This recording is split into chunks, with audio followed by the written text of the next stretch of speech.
You're in the middle of a video call, an important meeting, something you've been preparing for. You make your main point, and then nothing. Silence. Did that come through? More silence. You don't know if they're thinking it over, if their microphone is muted, if the connection dropped, or if your audio cut out at exactly the wrong moment. The silence isn't telling you anything. And the longer it goes on, the less you know what to do with it. That problem, how do you tell the difference between they're thinking and they never heard you, is a human problem. It's also, in a very precise sense, the central engineering problem of reliable networking. And the solution is more elegant than you might expect. Think about air traffic control. A controller issues an instruction to a pilot, a heading change, an altitude, a clearance to land. The pilot doesn't receive it and silently act on it. The pilot reads it back every time. The read back isn't procedural courtesy. It's the mechanism by which the controller knows the instruction was received and understood. If the read back doesn't come, if the frequency goes quiet when it should carry an answer, the controller doesn't assume everything is fine. The silence is the problem. The same discipline runs through every military and emergency radio protocol ever designed. You end your transmission with "over" to signal you're done and expecting a response. The other side says "copy" or "roger" to confirm receipt. No copy means something went wrong. Repeat the transmission. This isn't conservatism. It's the only way communication can be made reliable when the channel itself can fail. You cannot assume receipt. You have to require confirmation. Here's what that means for a network in one sentence. The receiver doesn't wait to be asked whether it got something. It tells the sender every time something arrives. That confirmation is called an acknowledgement. And it's the mechanism that turns a one-way transmission into a conversation. On a reliable connection, every piece of data that leaves the sender carries a number, a sequence number that marks its position in the overall stream of bytes being sent. When the receiver gets a piece of data, it sends back an acknowledgement that says, in effect, "I have everything up to this point. Keep going from here."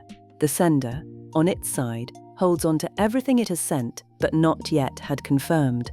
That unacknowledged data is its open obligation, the part of the promise it hasn't been released from yet. When an acknowledgement arrives, the sender can let go of what's been confirmed, advance its position, and send more. This is how the conversation flows.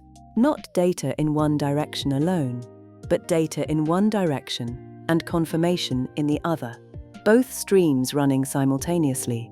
The sender tracking what's outstanding, the receiver tracking where it is in the sequence, both sides maintaining a shared picture of what has and hasn't arrived.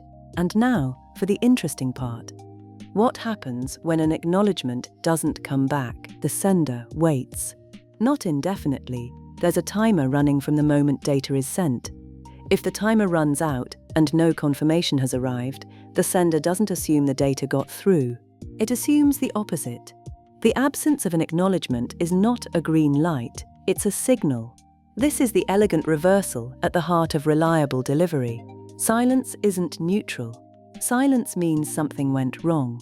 The sender doesn't need to be told explicitly that a packet was lost. It infers loss from the gap where a confirmation should have been. There's a nuance worth sitting with here, once the core is clear. An acknowledgement not arriving doesn't always mean the data itself didn't arrive.